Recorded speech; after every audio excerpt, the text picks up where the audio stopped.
Hello friends, आज हम बात करेंगे साल 2024 में आई एक थ्रिलर मूवी के बारे में जिसका नाम है डोंट मूव। फिल्म की शुरुआत में हमें एक लेडी दिखाई जाती है जिसका नाम आयरिश है। आयरिश बहुत गहरे ट्रॉमा में है क्योंकि उसने हाल ही में अपने बेटे को खो दिया है। सुबह जब वह उठती है तो देखती है कि उसका पति अभी भी सो रहा है। यह मौका देखकर वह ड्रॉयर से एक छोटा चाकू निकालती है और उसे अपने पास रख लेती है। इसके बाद वह अपने बेटे की टॉय बोट भी साथ में रखती है और अपना फोन घर पर छोड़कर वह अपनी कार लेकर उस जंगल की ओर निकलती है जहां उसके बेटे की मौत हुई थी। वह अपनी कार पार्किंग में पार्क कर देती है और फिर पैदल ही उस पहाड़ की तरफ सफर तय करने लगती है। जब वह पहाड़ पर पहुंचती है तो अपने बेटे के मेमोरियल के सामने जाती है जहां वह उसके फोटो के सामने एक टॉय को रख देती है। उसके बाद आयरिश उस चोटी की ओर बढ़ती है और वहां से छलांग लगाने का सोचती है क्योंकि अपने बेटे के बिना उसकी जिंदगी का कोई मतलब नहीं रह गया था। जैसे ही वो कूदने वाली होती है तभी एक आदमी वहां आ जाता है जो अपना नाम रिचर्ड बताता है। वो कहता है कि उसे पता है कि आयरिश यहां क्या करने वाली है, लेकिन वो उसे मरने से नहीं रोकेगा।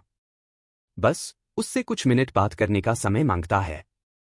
आयरिश उससे कहती है कि उसका बात करने का मन नहीं है, इसलिए वो यहां से चला जाए।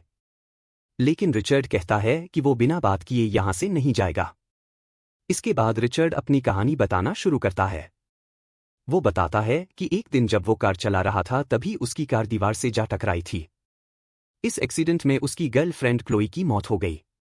इस हादसे के कई महीनों तक रिचर्ड बिस्तर पर ही पड़ा रहा और उठ भी नहीं पाता था। इस वजह से वो गहरे डिप्रेशन में चला गया। लेकिन जब वो ठीक हुआ तो उसने जिंदगी जीने का एक मकसद ढूंढ लिया। यह सुनकर आयरिश रिचर्ड से कहती है कि उसे खेद है कि उसने अपनी गर्लफ्रेंड को खो दिया। फिर आयरिश उसे अपनी कहानी सुनाती है। वह बताती है कि वो और उसका परिवार यहां ट्रैकिंग के लिए आए थे। जब उसका पति पेड़ पर उनके लव इनिशियल लिख रहा था और उसका बेटा मार्शमैलो अपने पिता को रोस्ट करने के लिए डंडियां तोड़ने गया था। वो इतनी दूर चला गया कि और नीचे गिर पड़ा और उसकी मौत हो गई। इस हादसे के लिए वह अब तक खुद को माफ नहीं कर पाई। रिचर्ड ये सुनकर कहता है कि अब वो जा रहा है और अब आयरिश जो चाहे वो कर सकती है। जब वह जाने लगता है तो आयरिश को एहसास होता है कि उसे अपनी जिंदगी खत्म नहीं करनी चाहिए। इसलिए वो अपना इरादा बदल लेती है और रिचर्ड के पीछे चलने लगती है। जब वो दोनों अपनी कार के पास पहुंचते हैं तब रिचर्ड उसे बाय कहकर अपनी कार में बैठ जाता है। रिचर्ड ने अपनी कार आयरिश की कार के पास ही पार्क की थी। इसी कारण जैसे ही आयरिश अपनी कार में बैठने लगती है वो स्टक हो जाती है। तभी रिचर्ड उसकी मदद के लिए आता है और आयरिश देखती है कि उसके हाथ में एक छाता है। दरअसल वह एक छाता नहीं बल्कि एक स्टन डिवाइस था जिससे वो आयरिश को इलेक्ट्रिक शॉक देकर बेहोश कर देता है। फिर वह उसके हाथ पर बांधकर उसे अपनी कार में डाल देता है और उसे वहां से ले जाने लगता है।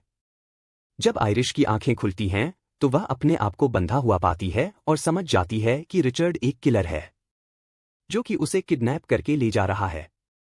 तभी आयरिश को याद आता है कि उसने निकलते समय अपनी जेब में चाकू रखा था और वो चाकू निकालकर अपने हाथ में बंधे प्लास्टिक के रस्से को काटने लगती है।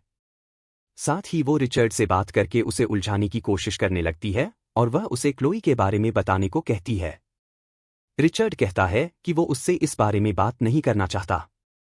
इतने समय में आयरिश अपने हाथ को फ्री कर लेती है और उस चाकू से रिचर्ड पर अटैक करने वाली होती है, लेकिन रिचर्ड पहले से ही काफी चौकन्ना था, इसलिए वह खुद को बचा लेता है।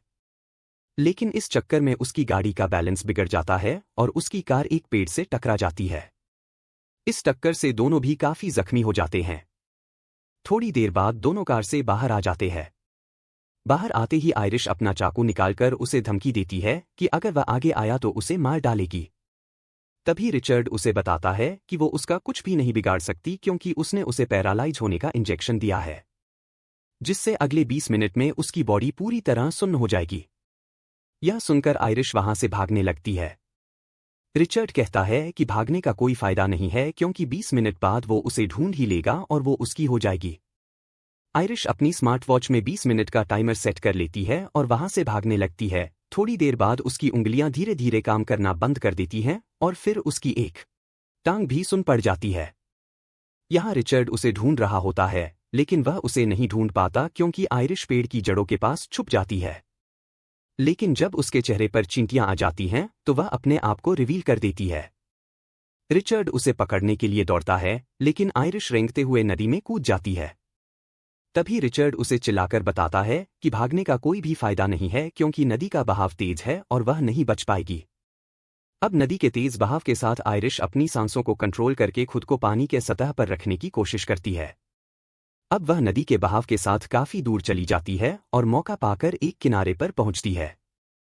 वो देखती है कि उसकी घड़ी में सिर्फ 1 मिनट बचा था, मतलब उसकी बॉडी पूरी तरह सुन पड़ने वाली थी। रेंगते हुए वो जमीन पर पहुंचती है और उसे एक फार्म दिखता है। तभी उसका पूरा शरीर पैरालाइज हो जाता है। यहां उस फार्म का मालिक घास काटते हुए उसे देख लेता है और उसके पास आता है। पहले तो उसे देखकर वो हैरान हो जाता है और पूछता है कि वह यहां कैसे पहुंची, लेकिन आयरिश पैरालाइज होने के कारण कोई जवाब नहीं दे पाती। वह आदमी अपनी उंगली हिलाकर देखता है, तब आयरिश अपनी आंखें भी इधर उधर घुमाकर उसे रिस्पॉन्स देती है, जिससे वह समझ जाता है कि आयरिश की बॉडी पैरालाइज्ड है। अब वह बूढ़ा आदमी तुरंत एक ट्रॉली लेकर आता है और आयरिश को अपने घर के अंदर ले जाता है। तभी उस घर के दरवाजे पर एक दस्तक होती है, जिससे आयरिश समझ जाती है कि रिचर्ड उसे ढूंढते हुए यहां पहुंच चुका है। आयरिश उस बूढ़े आदमी का ध्यान अपनी तरफ खींचने के लिए लगातार अपनी पलकें झपकाती है, लेकिन वो बूढ़ा आदमी उसे सोफे के पीछे छिपाकर आखिरकार दरवाजा खोल ही देता है। दरवाजा खोलते ही हमें रिचर्ड दिखाई देता है। वह आदमी रिचर्ड से उसके बारे में पूछता है। तब रिचर्ड कहता है कि उसकी गाड़ी का एक्सीडेंट हो गया था और उसमें उसकी पत्नी भी थी, जो थोड़ी मेंटली डिस्टर्ब है। इसलिए मुझे लगा कि वो यहां आई हो। अब वह बूढ़ा आदमी उसे बाहर इंतजार करने को कहता है और पुलिस को फोन करने की बात करता है। लेकिन रिचर्ड चालाकी से घर के अंदर आ जाता है। यहां वह उस ट्रॉली को भी नोटिस कर लेता है और उस बूढ़े आदमी को अपने झूठे आंसू दिखाकर उसकी हमदर्दी पाने की कोशिश करता है। रिचर्ड यहां लगभग उसे कन्विंस करने में सफल हो चुका था कि तभी उसका फोन वाइब्रेट हो जाता है, जिस वजह से वह बूढ़ा आदमी उससे पूछता है कि उसने उसे झूठ क्यों कहा कि उसके पास कोई फोन नहीं है। अब रिचर्ड अपने असली रूप में आकर उसे धमकाने लगता है, लेकिन बूढ़ा आदमी तो उससे लड़ने के लिए तैयार हो जाता है। इसी दौरान वह पुलिस को कॉल करके यहां की सिचुएशन भी बता देता है, लेकिन कॉल कट होने से पहले ही रिचर्ड उस बूढ़े आदमी पर हमला कर देता है। लेकिन वह बूढ़ा आदमी काफी स्ट्रांग था, इसलिए वह उल्टा रिचर्ड को ही पीट देता है। तभी रिचर्ड के हाथ में एक चाकू लगता है और वह उसकी जान ले लेता है। यह सब देखकर सोफे के पीछे छुपी आयरिश समझ जाती है कि रिचर्ड कितना खतरनाक इंसान है। तभी रिचर्ड को समझ में आता है कि पुलिस ने कॉल पर उनकी सारी बातें सुन ली है और पुलिस यहां किसी भी वक्त पहुंचती ही होगी। इसलिए रिचर्ड जल्दबाजी में पूरे घर में आग लगा देता है और बाहर जाकर उस बूढ़े आदमी की गाड़ी स्टार्ट करने की कोशिश करने लगता है।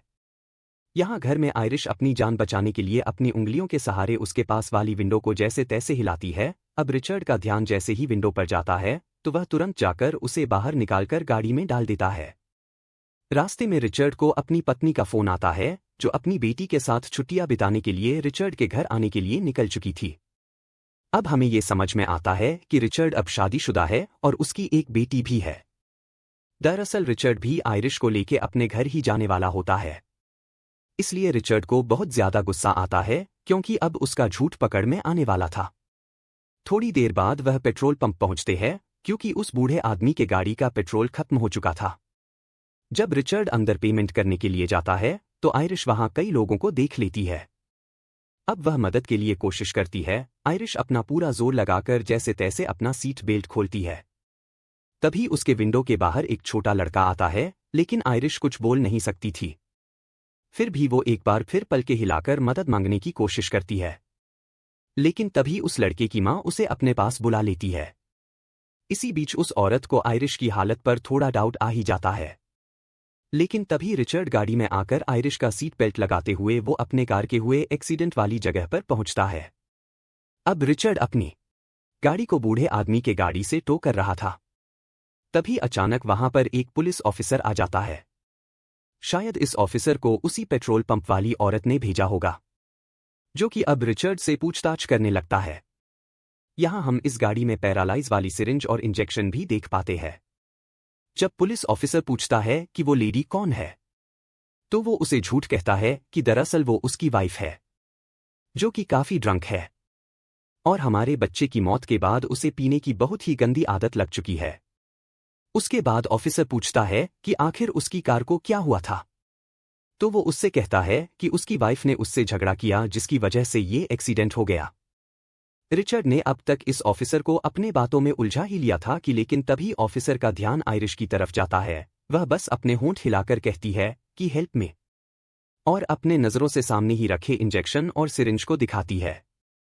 अब जैसे ही पुलिस ऑफिसर अपनी गन निकाल पाता, उसके पहले ही रिचर्ड उसके सर पे टोइंग हुक से वार कर देता है, जिसकी वजह से उसका सर फट जाता है और उसकी मौत हो जाती है।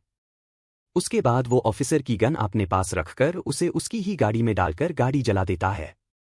अब वहां से वे दोनों निकलते हैं। लेकिन जब रिचर्ड अपनी गाड़ी टो कर रहा था तब आयरिश ने उसकी गाड़ी से वो इंजेक्शन चुरा ली थी। अब रास्ते में आयरिश की हालत सुधरने लगती है और रिचर्ड सोच रहा है कि इस सब परेशानी से वह बाहर कैसे निकले। अब आयरिश उससे बात करने की कोशिश करती है और उसे उकसाने भी लगती है। वह रिचर्ड से पूछती है कि तुम ऐसा क्यों कर रहे हो? क्या तुम्हारी गर्लफ्रेंड की मौत ने तुम्हें ऐसा बनाया है? तब रिचर्ड कहता है कि हॉस्पिटल में पड़े पड़े 2 महीने उसे बार बार अपने गर्लफ्रेंड का मरता हुआ चेहरा दिखाई देता था, और उस मरते हुए चेहरे को याद करके मुझे जो सुकून मिला उसे मैं शब्दों में बता नहीं सकता। उसके मरते वक्त मैंने उसे थैंक यू भी बोला, क्योंकि उसकी वजह से मैं खुद को जान पाया। अब रिचर्ड अपनी गर्लफ्रेंड के मरते वक्त के चेहरे को बार बार देखने के लिए और भी खून करने लगता है। तभी आयरिश उससे पूछती है कि जब तुम पकड़े जाओगे और तुम्हारी बेटी को तुम्हारी इन हरकतों के बारे में पता चलेगा तब तुम्हें कैसा लगेगा? अगर तुम मुझे अभी आज़ाद करते हो तो मैं तुम्हारे बारे में किसी को कुछ नहीं बताऊंगी। तुम भी इस सबको यही रोककर अपने परिवार के साथ अच्छी जिंदगी बिताओ। लेकिन रिचर्ड पर इन बातों का कोई असर नहीं होता। अब वह आयरिश को लेके सीधे अपने फार्म हाउस पहुंचता है। अब वह कहता है, अगर सब कुछ मेरे प्लान के मुताबिक होता तो हम दोनों यहाँ फार्म हाउस पर अच्छे से 1 वीक बिताते। लेकिन तभी आयरिश वह इंजेक्शन उसके पैर में घुसा देती है। लेकिन इंजेक्शन को इंजेक्ट करने जितनी ताकत आयरिश में नहीं थी, इसलिए अब रिचर्ड उस इंजेक्शन को उससे छीन लेता है और उसी के सामने पूरा इंजेक्शन खाली कर देता है। अब रिचर्ड कार से उतरकर कार के पीछे से एक चाकू निकालता है। अब आयरिश समझ चुकी थी कि अब उसका बचना नामुमकिन है। वह काफी जोर से चीखकर रोने लगती है। इसके बाद वह आयरिश के हाथ बांधकर उसे घसीटते हुए एक बोट में डालकर नदी के बीचों बीच लेकर जाता है। रिचर्ड यहाँ बोट पर अपने साथ 2 बड़े ब्लॉक भी लाया था, जिसका मतलब वह आयरिश को बांधकर नदी में फेंकने वाला था। इसी बीच आयरिश की नज़र रिचर्ड के पीछे लगे चाकू और बंदूक पर जाती है। अब आयरिश खुद को बचाने का एक लास्ट चांस लेती है। वह रिचर्ड से कहती है कि उसके पिछले पॉकेट में अपने बच्चे के नाम का एक छोटा टॉय है। प्लीज तुम उसे निकाल दो, क्योंकि मैं नहीं चाहती कि मेरे बच्चे की आखिरी निशानी मेरे साथ डूब जाए। आयरिश अब फिर से रोने लगती है। अब रिचर्ड उसके कहे अनुसार उसके जेब से वह टॉय निकालने लगता है और मौका देखकर आयरिश चाकू निकाल लेती है और रिचर्ड पर हमला कर देती है। अब जख्मी रिचर्ड अपनी गन निकाल लेता है, लेकिन आयरिश अपनी पूरी ताकत से बोट को जोर से हिलाकर रिचर्ड को नदी में गिरा देती है।